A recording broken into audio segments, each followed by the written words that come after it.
Finally, I'll introduce our speaker today, and I would ask him when he finishes a remark, Jack, if you'd go directly into Q&A. And Jack is in his third term in Congress, and he is Georgia's only member of the House Appropriations Committee, which gives him quite a bit of influence on things that people care a lot about.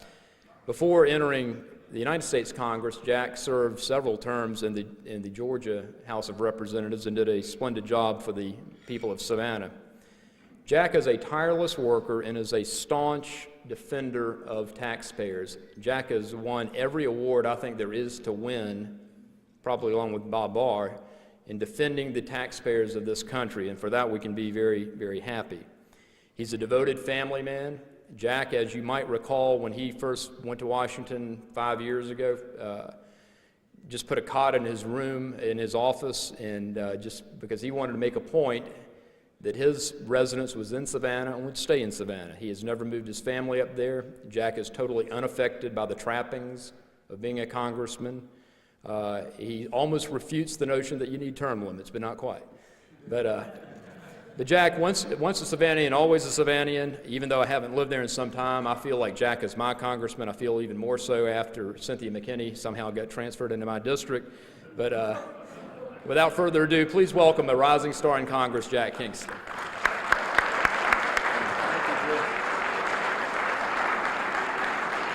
Thank you very much.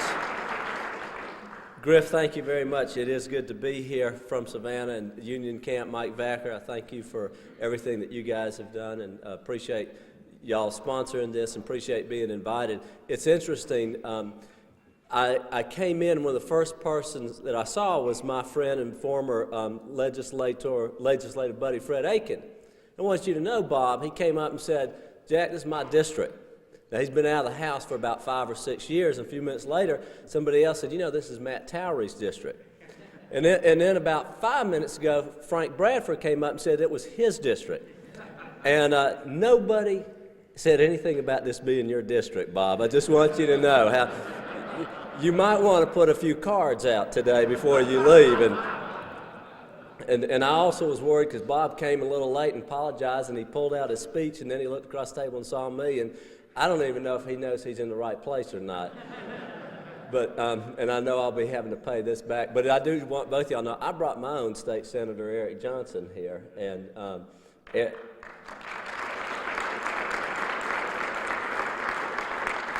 many of y'all may not know Eric. Just go back to your Constitution about a week ago, the front page, and ask somebody from New York who Eric Johnson is and what his correlation to their flag is.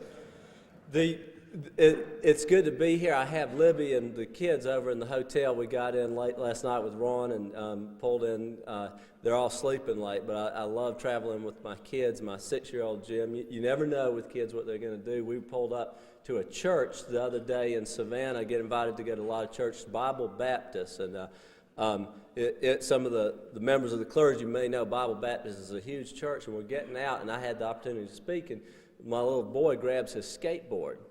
And I said, "Jim, you can't bring a skateboard in the church." And he looked at me very seriously and said, "Oh, okay. Well, I'll take my gun instead." And that was a great impression. The great thing about kids is you have the opportunity to learn a lot from them. And I read a story about a dog named Balto. Some of you parents may know this story, but I was reading it to Jim. Balto was a dog that lived in Nome, Alaska in 1925. Today there's actually a statue in Central Park, New York, for Balto. And in January of 1925, 2 kids in Nome developed diphtheria.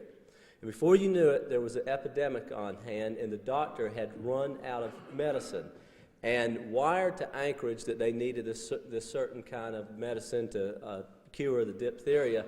Anchorage is 800 miles away. They immediately put the medicine on a train. The train got as far as a town named Monona and broke down, still 700 miles to go. And at that time, the governor arranged an elaborate web, a chain of pack dog sleds to pick up the medicine and bring it to Nome. Well, it was going okay, but the weather got worse, and it got worse and worse. And on the next to the last leg, a guy named Gunner was there with a dog named Balto, and the weather conditions could not be worse at that time. And Balto and his pack team, with Gunner as the driver, went straight ahead, and the sleds tipped over twice. At another time, they were crossing a frozen river, and the ice started to crack. They had to retreat and go around another way.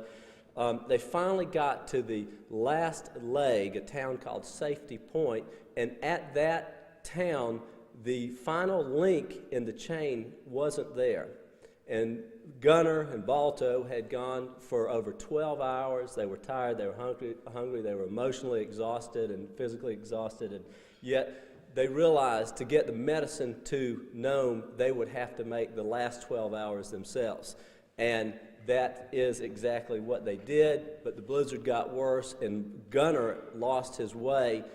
Balto, the dog, actually found the trail and successfully navigated the sled there, saved the kids. They got the medicine to the town, saved it from the epidemic, and absolute, true, and amazing story about a very, very successful operation and a great moment in American history.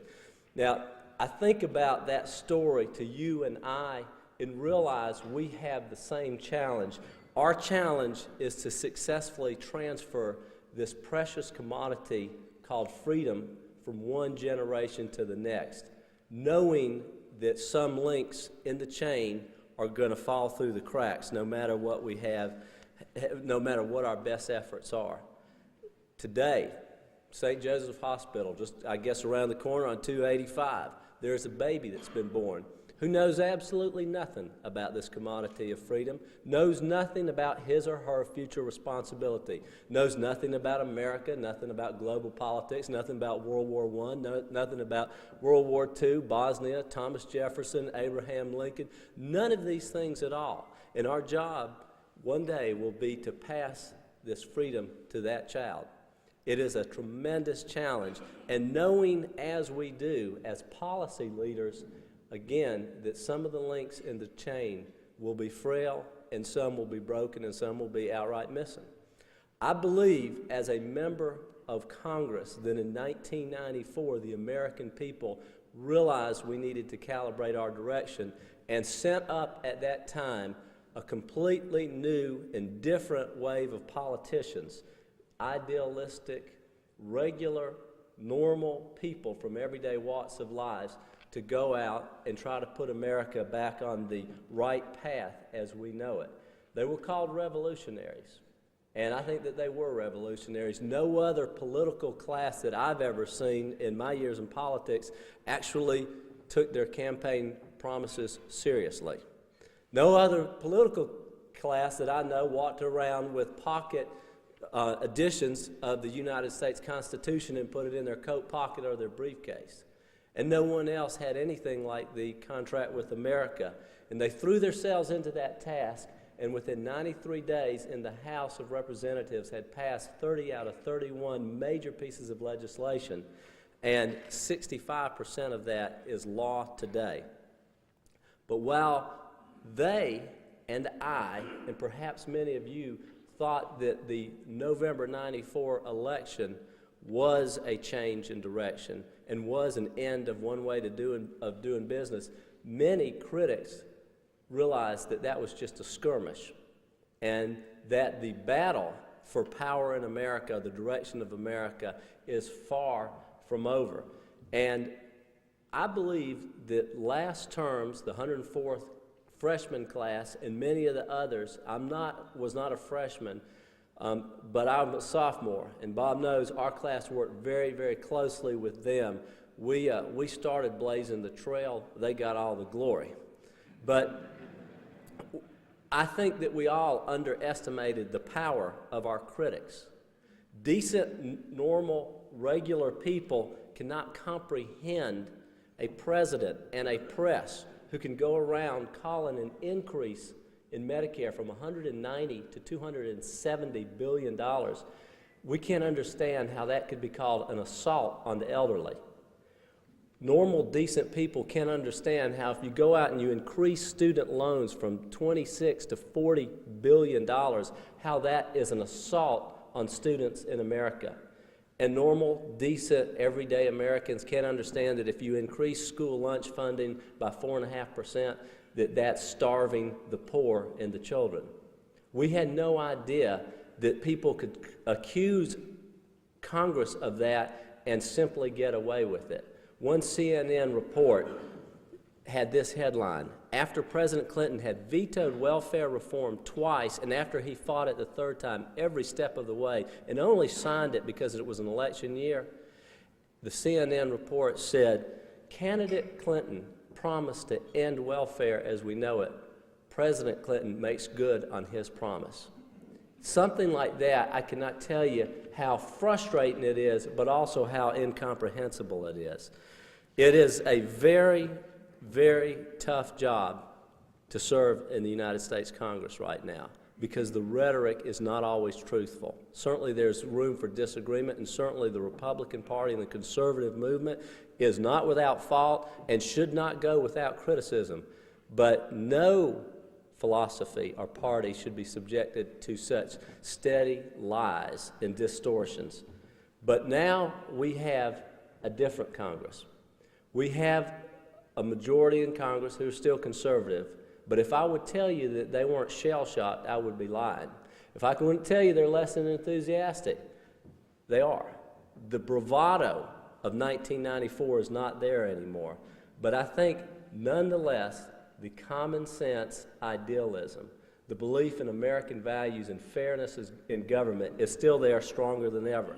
We will have, as I see it, three major battles this year.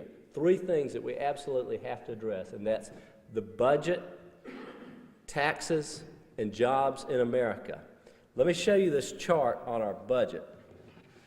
Bob Barr probably sees this in his dreams. You don't really have to read it, but this is the 1996 federal budget. The yellow portion of this is our entitlement area, mandatory spending for Social Security, Medicare, Medicaid, veterans payments, and other public assistance type benefits. The blue wedge right here is other functions and all functions of the United States government, the Department of Interior, the Department of Agriculture, Customs, Immigration, anything the government does is right here.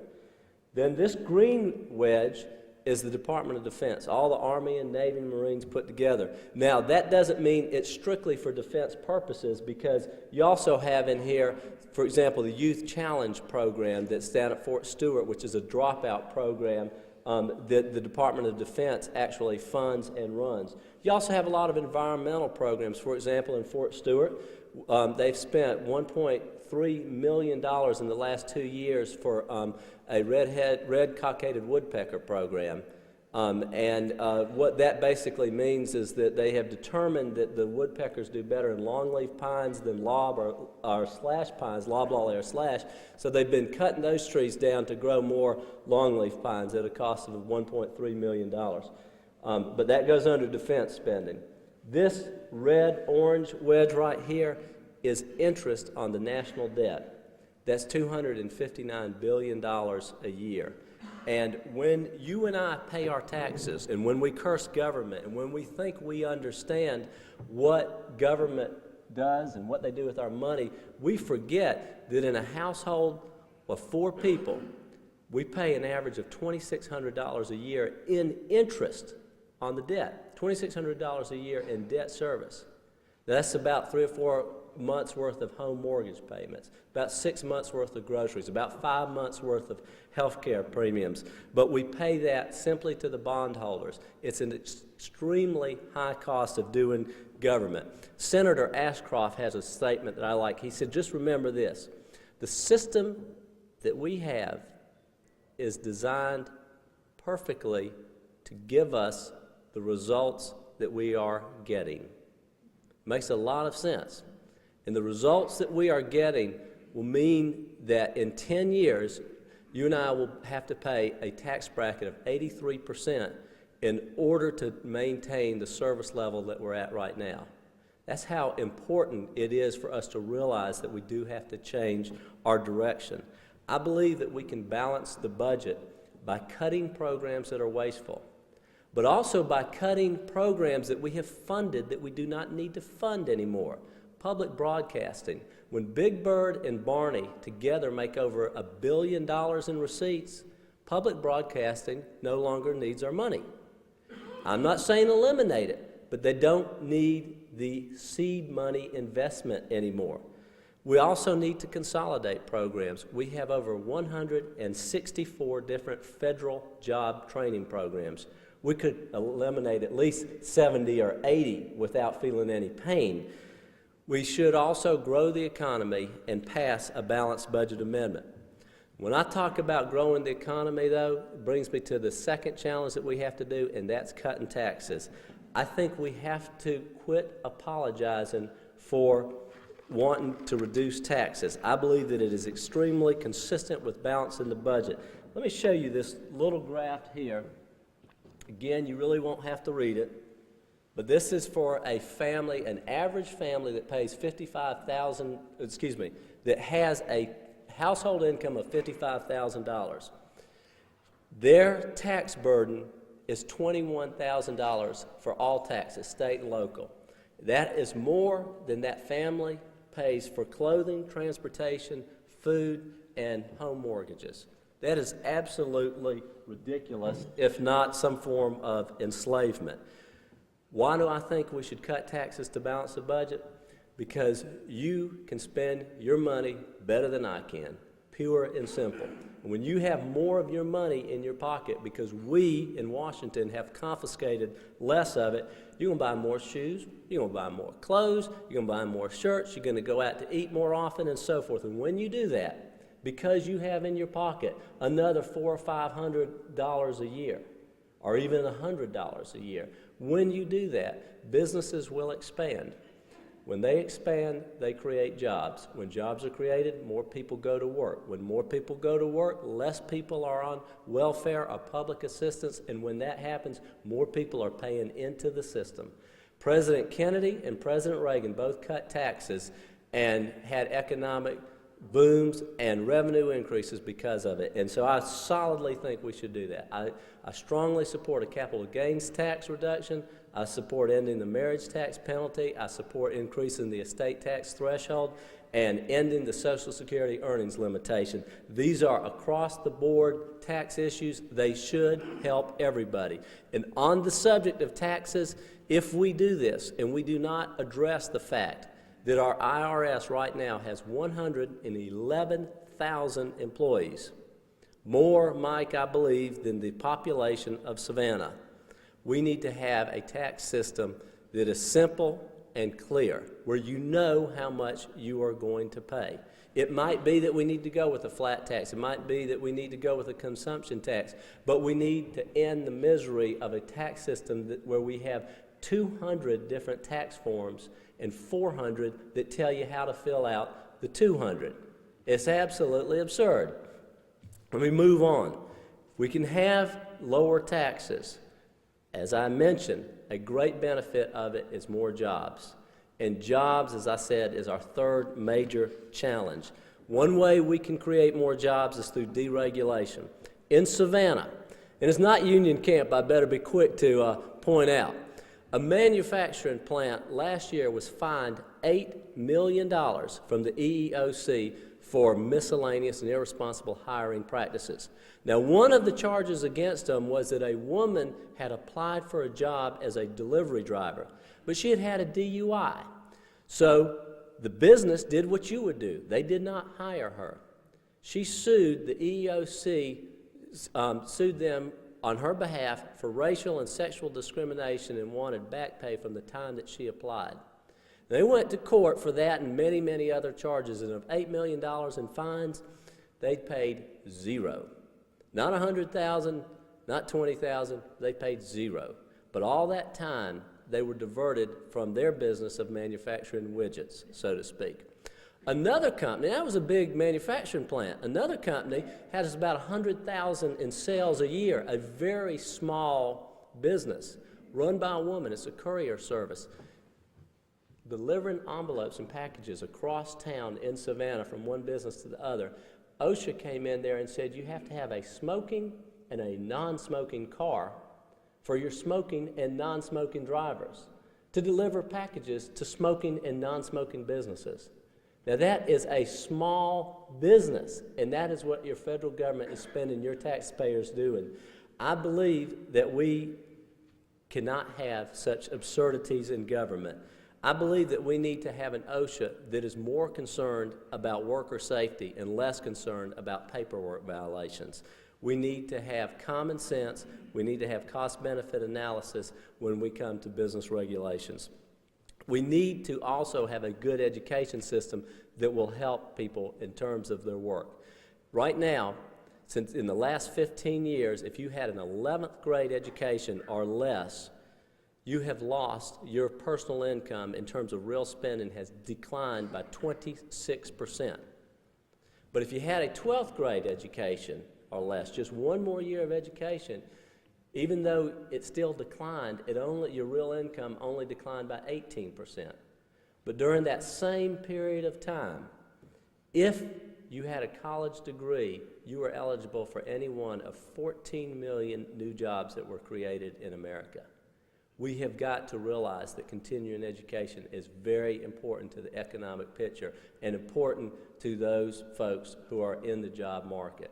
We also need to realize that the federal government isn't the answer.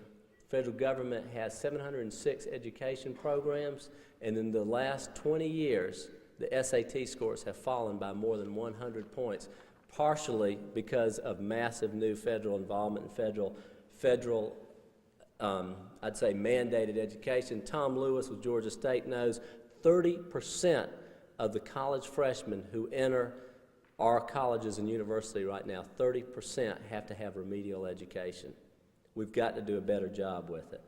But if we have a growing and an unfettered economy that means more jobs for more people, we will have more people having access to the American dream. And it's funny to me as a policymaker that sometimes we argue incessantly about universal health care, but we don't argue about a universal American dream that's accessible to everybody.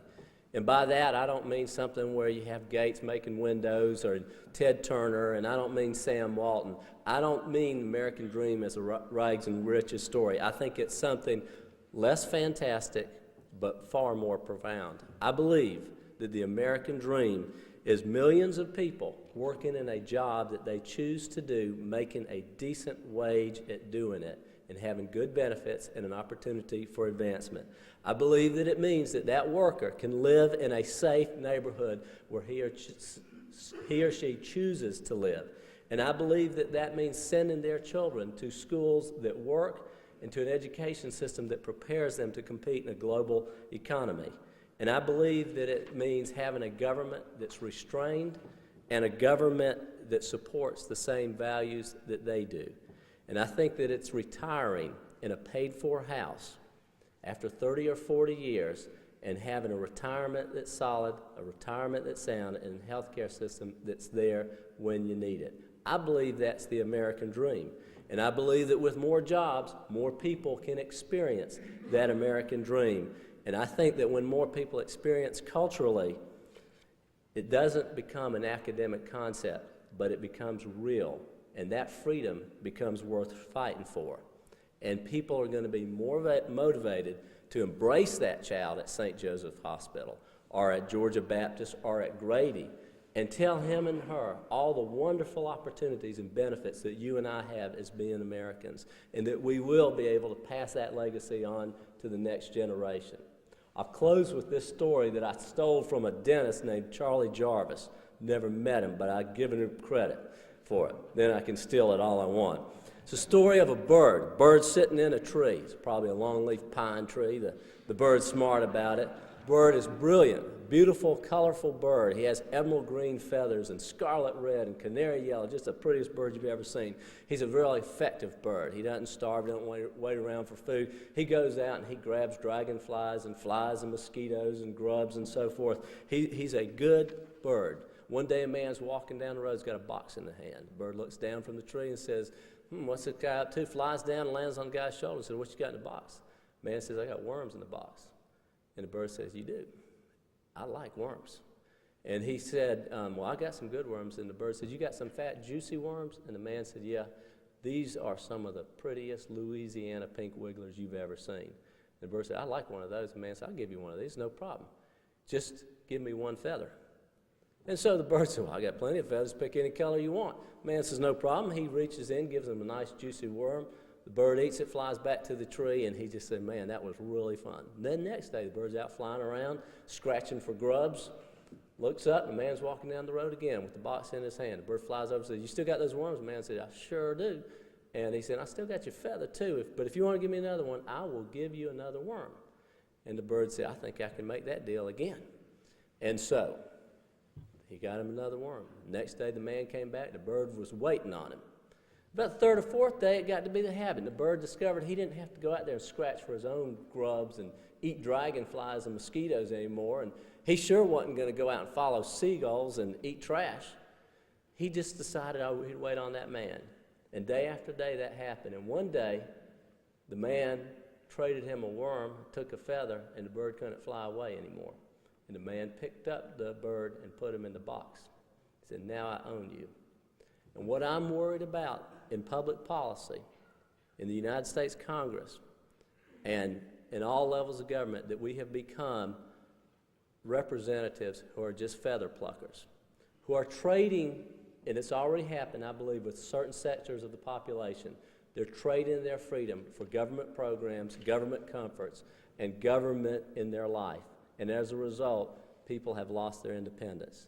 You here know this. You have been involved. You have worked with government. I know many of you for many years. You're not doing it. You're fighting this. But I tell you what, I believe more than ever we have to continue that fight for that baby that's born today at St. Joseph's and all the future generations. So thanks for letting me be with you.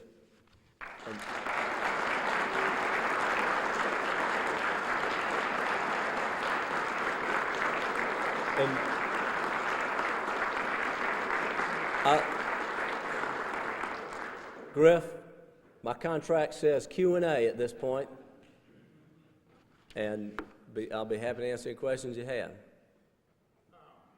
I know there's probably good reasoning behind it, but can you explain to us, those of us that don't know and been concerned about it, why the entire Georgia delegation, with the exception of Congressman Barr, voted in favor of costing Newt $300,000, I hate to say punishment or penalty, but at any rate, what was the reasoning behind that? I know the House leadership decreed that.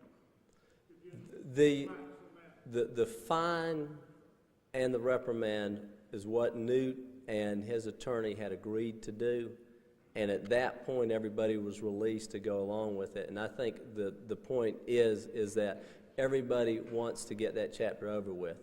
Now, we all supported Newt for his speaker role, and that was the big vote. The reality of Newt Gingrich is that here you have a guy who purposely went to the Ethics Committee as early as June 1993 and said, "I'm teaching this course. I want to make sure I follow the rules. Here's the information." And from June 1993 on, he kept supplying information to them. Along the line, some of the information was inaccurate. Other times, some of it was accurate. It was in conflict. But Newt came forward. Again, the Ethics Committee did not go to him. He went to them. And Newt went forward and said, "This is what I've done. I want to make sure some of this was inaccurate, and I want to clarify it," and so forth. But as you know, with Newt Gingrich and conservatives in general, nothing is ever done easy. In my opinion, Newt certainly broke the House rules. You can't debate that. On a scale of 1 to 10, it was about a 2. It was a speeding ticket. It was not a DUI. And yet, because he's Newt, the press and the Democrat allies just cannot get enough of Newt bash, and it's very, very difficult. During the same period of time, Dick Gephardt filed his ethics report and did not come forward with a mistake. The Ethics Committee went to him instead and found he had reported, Bob, was it $50,000? And on a beach house capital gain, he claimed to be rental income. And he was allowed to refile his report and still did it wrong, and was allowed to refile it a third time by the same ethics committee that was on a witch hunt with Newt. One of the problems is, though, that there are many members of the ethics committee who aren't concerned about ethics as much as they are partisan politics. And this was just one of these things that everybody wanted to get over with. And I will say this, though, Newt has had a very tough time, but Newt is the visionary behind so many of the things that are going on in Washington right now in terms of reducing the government, bringing common sense back to public policy and so forth. And if you support Newt, I think he would love to hear from you a letter of encouragement right now. John? Yeah, Jack, you were picking up on your talk about the idea of downsizing government programs. It always amazes me that corporate America has been restructuring successfully, and we have a thriving economy, yet the government appears to be basically a full-time employment agency for anybody who can't get a job in the private sector. You talked about Congress being more chastened this year because you were attacking Hillary last year for slowing the rate of growth for Medicaid and Medicare. How do you propose to get this message out that government should downsize? Because after all, if you propose eliminating the program, Dan Rather will be that night interviewing 10 people who are beneficiaries of that program about how their lives are going to be ruined. How are you going to tackle that? It is very discouraging. I heard a speaker say, Brent Bozell with the Media Research Center in Washington, that 72% of the people get their news from the network news. And network news is very, very biased. But that means only the smaller population is listening to say a CNN or a C-SPAN or reading newspapers. And most of the people in this room are in that smaller minority, and you think because you do business with people who read the paper, you assume everybody does, but the fact is they don't. I think our challenge that Bob and I and everyone else has is that we have got to be out on the streets more than ever telling folks what we are doing. During the government shutdown period, when Congress had passed all the legislation needed to keep the government open, and the president vetoed it, because we stayed in Washington, the media controlled the message, and the message was that Congress closed down the government. You know, we had passed responsible bills and continuing spending bills that were vetoed by the president, but we took the hit for closing down the government. But I think part of that was our fault in not getting out of Washington and going home and explaining to folks what we were doing. So I think that that's something. The other thing is, in terms of delivering the message, we have got to change our style more. When President Clinton does a press conference, the background is almost a formula background. He has great diversity. It doesn't matter what he's doing. He's going to make sure that he has great diversity behind him. It's a very smart thing. We come off as white men in blue suits. And that's not what America looks like. That's not what the Republican Party looks like, but that's how we are portrayed, and we are fools to let ourselves get painted in that corner. So we do have to change our own style and tone down the rhetoric. You know, we can't do the Neil Borsk and the Rush Limbaugh type rhetoric, and that's one of the things that I think we do have a tendency to do, because we idealistically believe in what we're doing.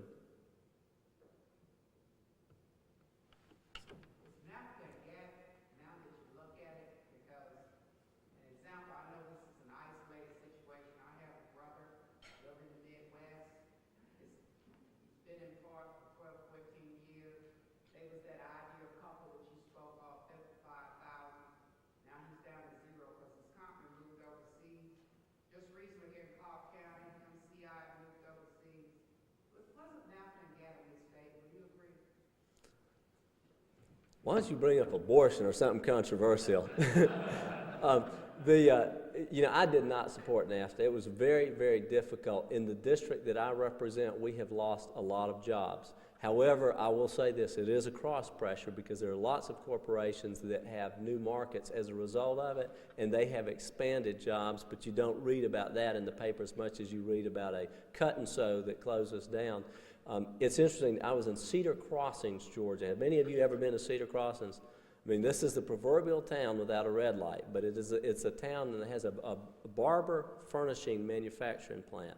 You don't think about things like this, but the guy said, you know, I get the pump for the barber chairs I make from a little town in Ohio, and I pay $110 a pump for these chairs that your barber uses. He said, but Their competitors moved to Mexico, and now they can give me the same chair for $65. The guy in Ohio is dead. Those jobs are gone. He can't compete against that. There's no way. And because I'm going to buy the $65 pump instead of the $110 pump, and those jobs are all south of the border now. But let me say this. You and I will benefit from the cheaper Barber chair. So it's a very complicated formula, and it's very difficult. I don't think we can pull in our horns from international trade. The direction is for more and more. But in terms of training, 1/3 of the people who lost their job in manufacturing never had their jobs come back in the last 15 years. So what we've got to do for folks is make sure that they have other opportunities to retrain and so forth. I cannot give you a quick answer, and I can see it both ways. It's a very tough issue. Griff? Even if you assume the president's budget projection, his numbers are solid, which I know there's a lot of contention about that, even assuming that, it appears that all of his cuts are backloaded after he's out of office, I guess.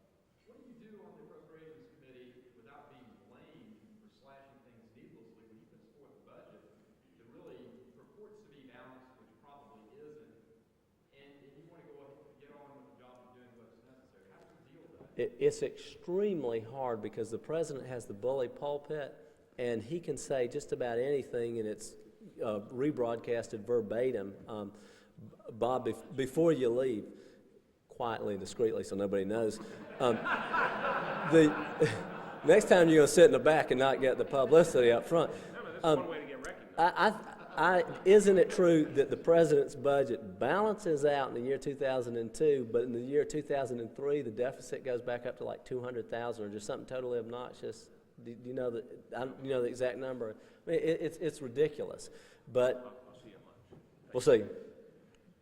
But I mean, the fact is that his budget is playing games and so forth, and we just have to be very steady about it. It's difficult when the president says, let's do a National Hope Scholarship.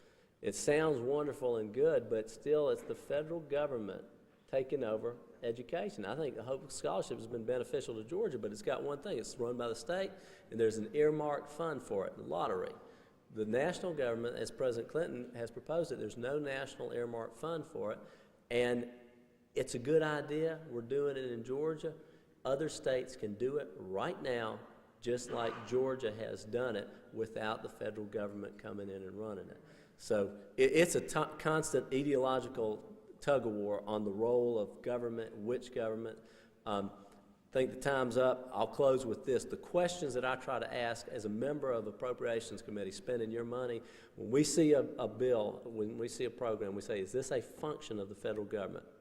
Is this something that the state government or the local, the county or the city governments could do better? Is this something that government shouldn't be in that maybe a nonprofit or a for-profit corporation could do?